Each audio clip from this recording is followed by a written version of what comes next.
4장 1절부터 4절까지 말씀을 보겠습니다. 수일 후에 예수께서 다시 가버나움에 들어가시니 집에 계신 소문이 들린지라 많은 사람이 모여서 문 앞에서도 용신할 수 없게 되었는데 예수께서 저희에게 도를 말씀하시더니 사람들이 한 중풍병자를 네 사람에게 메어가지고 예수께로 올세 무리를 인하여 예수께 데려갈 수 없으므로 그 계신 곳에 지붕을 뜯어 구멍을 내고 중풍병자의 누운 상을 달아내리니. 오늘 마가복음 2장 말씀을 보면 중풍병자 사건입니다. 지붕을 뜯어서 내리는 이 사건을 보고 많은 해석들이 있습니다. 그러나 우리가 이스라엘의 집 구조를 알게 되면 이 문제는 그렇게 어렵지 않게 해석할 수가 있습니다. 이스라엘 지배 구조를 한번 보겠습니다. 보시는 그림처럼 일반적으로 이건 좀 큰 집인데요.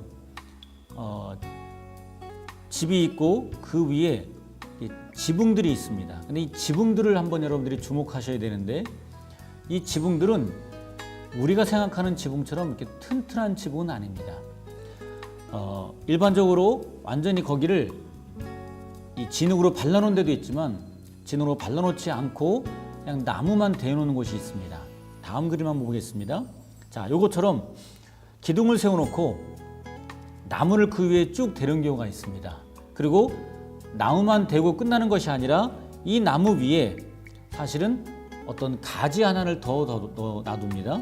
이 가지라는 것은 우리가 알고 있는 이 종려나무 가지입니다. 이 종려나무 가지는 좀 크죠. 하나가 큰 거는 2m 정도가 됩니다. 그래서 이 가지가 굉장히 많이 있기 때문에 이걸 뜯어서 나오는 종려나무 가지가 보이죠.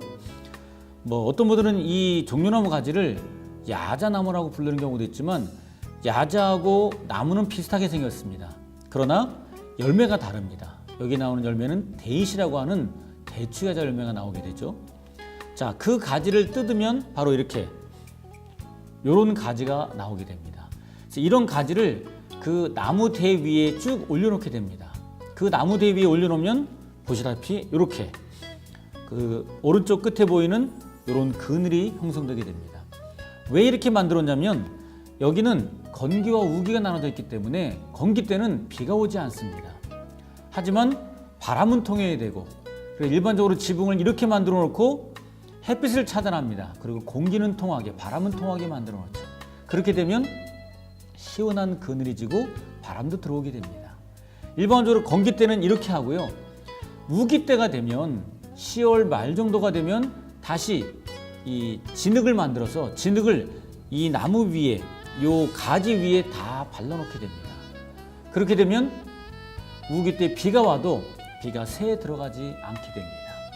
비가 새에 들어가지 않으면 우기를 나고 나서 다시 3월달 건기가 시작되면 이 가지를 다 뜯어냅니다. 뜯어내고 다시 종려나무 가지를 또 새로 뜯어다가 갖다 올려놓으면 되는 겁니다. 이런 식으로 해서 반복되는 것이 일반적인 지붕입니다. 물론 이 지붕에다가 사람이 올라가고 하는 지붕은 좀 튼튼하게 짓는 지붕이 있습니다. 하지만 그 외에 여러 가지 지붕들이 있지만 일반적으로 이런 지붕들은 남쪽 지역에서 많이 하게 됩니다. 아마 예루살렘을 기준으로 예루살렘 남쪽들, 이쪽 지방들은 아마도 이런 지붕을 대부분 사용했습니다. 그러나 북쪽으로 가보면 북쪽은 비가 많이 오거든요. 비가 많이 오게 되면 이렇게 지붕을 쓰게 되면 집 안으로 물이 새게 됩니다. 그래서 요거는 지금 시리아 쪽에 있는 집인데 거기 집은 이렇게 무슨 타원형처럼 집이 생겼습니다. 이 지붕인데 이 지붕을 이렇게 보면 알 수가 없지만 이 집 안에 들어가 보면 안에서 보면 안에가 이렇게 구멍이 뚫린 것을 볼 수 있습니다. 일반적으로 이건 비가 많이 오는 지방인데 덥죠. 그래도 건기 때 비가 오지 않는 건기 때에 이렇게 구멍을 뚫어 놓습니다. 그렇게 되면 타원형인 이 집안에 공기가 그 위로 올라가게 되어 있습니다. 그리고 우기가 되면 다시 10월 말 정도가 되면 바로 저 구멍을 막아버리게 됩니다. 막아버리게 되면 우기 때는 비가 그 안으로 새 들어오지 않게 되죠. 그리고 마찬가지로 다시 3월 달이 돼서 건기가 되면 거기 구멍을 막았던 것을 다시 띄어내면 됩니다. 이게 남쪽 지방과 북쪽 지방의 차이입니다. 위쪽 지방은 비가 많이 오기 때문에 바로 이런 지붕을 사용했고, 아래쪽 지방은 평평한 것을 사용했습니다. 제가 그림으로 이걸 한번 만들어 봤습니다.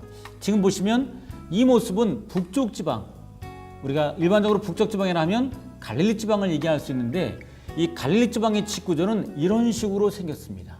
그래서 건기 때는 이렇게 위에가 구멍이 뚫려 있습니다.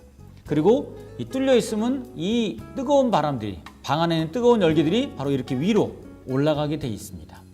하지만 우기 때가 되면 여기를 막는다고 그랬죠. 돌이나 나무를 이용해서 먼저 구멍을 막게 됩니다. 이런 식으로 막죠. 그리고 그 위에 다시 진흙으로 그 위를 감싸게 됩니다. 이렇게 감싸게 되면 이게 바로 우기 때 갈릴리 지방이나 북쪽 지방에서 쓰는 방법입니다. 자, 이렇게 됐다가 다시 건기가 되면 그 위에 진흙을 걷어내고 또 돌을 끄집어내면 다시 구멍이 뚫려서 건기 때 시원하게 집을 사용할 수가 있습니다. 재밌게도 마가복음 2장 1절에는 바로 이 장소가 예수께서 가버나움에 들어가시니 갈릴리 지방입니다. 갈릴리 바다 바로 북쪽에 있는 지방이 가버나움입니다. 그렇다면 거기의 집 구조는 이렇게 생겼습니다. 우리가 한 가지 지금 2장 4절에 보면 이 사람들이 중풍병자를 데리고 예수님께 갈 수 없어서 지붕을 뜯었다라고 되어 있습니다. 이 뜯었다는 해석은 너무 잘한 겁니다. 지붕을 뜯은 거 맞습니다. 진흙과 그리고 거기에 있는 돌을 뜯어낸 겁니다. 그리고 그 다음에 보면 구멍을 냈다고 되어 있습니다. 당연히 구멍이 나게 되어 있죠. 올바르게 해석된 겁니다. 그러나 누가복음에 한번 가보면 누가복음 5장으로 가보면 이렇게 되어 있습니다. 5장 19절 무리 때문에 메고 들어갈 길을 얻지 못한지라 지붕에 올라가 기와를 벗기고 병자를 침상채 무리 가운데로 예수 앞에 달아내리니, 이 말씀에 보면 지붕에 올라가서 기와를 벗겼다라고 되어 있습니다. 요거는 약간 오해적인 해석이 있습니다. 요거 원어를 한번 보겠습니다.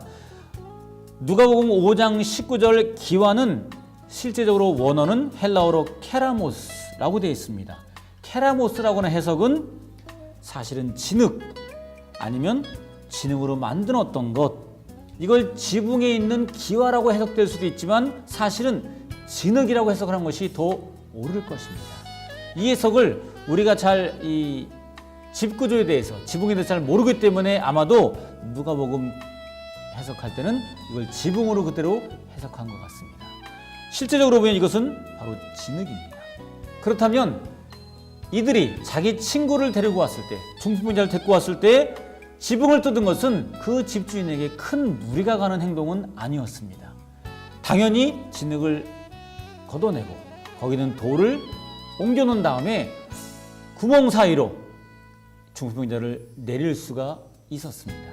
그렇다면 큰 무리가 되지 않고 다시 이게 끝난 다음에 돌을 얹어놓고 진흙을 발라주면 되는 거니까, 지금 한국으로 보자면 지붕을 뚫었다 그러면 엄청나게 큰 공사가 되고 집주인에게는 큰 무리한 행동이 될 수 있을 것입니다. 그러나 이 친구들의 행동은 우리가 집구조를 알게 되면 무리한 행동이 아니라 약간은 무리할 수 있지만 그래도 곧바로 조치해줄 수 있는 아마 간단한 행동 중에 하나였을 것입니다.